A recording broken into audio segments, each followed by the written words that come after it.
मी काय सांगते ते नीट ऐक. तुला अंजली बनूनच श्रीला यातून सोडवायला हवं, त्याला एकदम पूर्वीसारखं करायला हवं.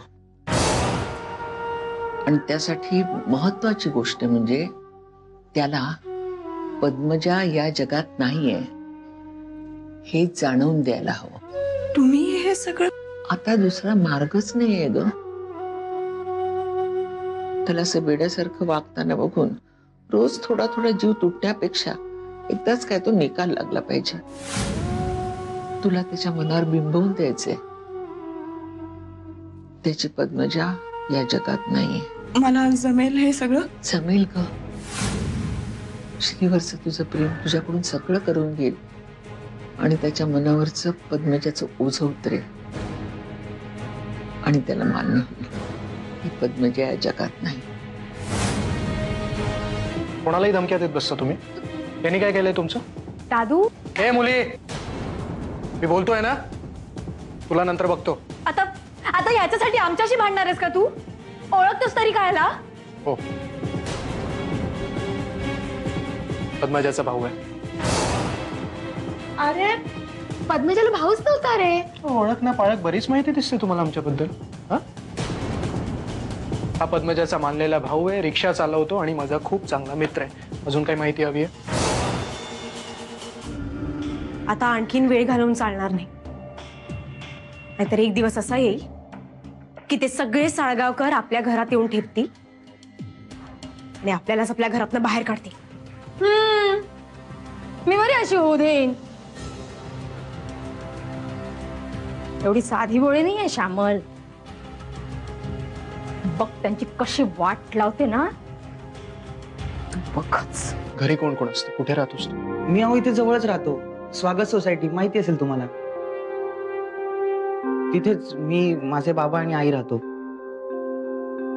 ताई होती माझी, पण तिचं लग्न झालं, ती सासरी निघून गेली. मग ती गेल्यापासून सगळी जबाबदारी माझ्यावरच पडली हो, म्हणून मी रिक्षा वगैरे चालवतो.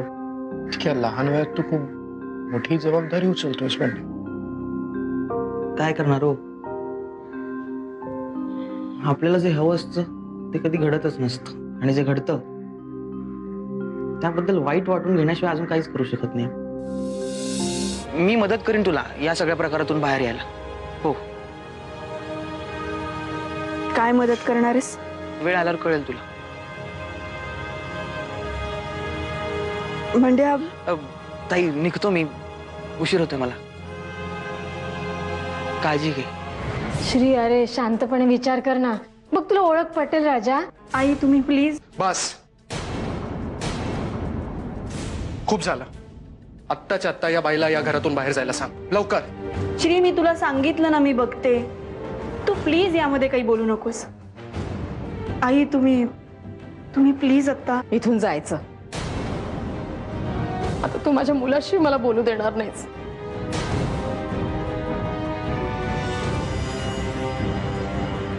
ह्या लोकांसाठी तू मला का बोलतेस? आता हे लोक जास्त जवळचे वाटतात तुला? तसं नाहीये श्री. दरवेळी तू तेच सांगते. एवढा उमेदीने संसार उभा केलाय, एक एक वस्तू उत्साहानं जमवली आहे देवा मी. ती माझ्या मुलाची अशी अनोळखी नजर बघायला नाही. मी त्या अंजलीशी आता वेगळ्या पद्धतीची लढाई लढणार आहे. हो,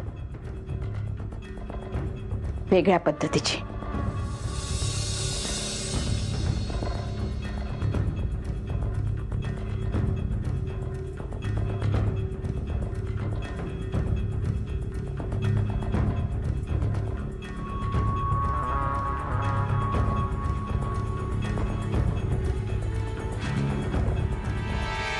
हा गिरिजा, मी बोलते.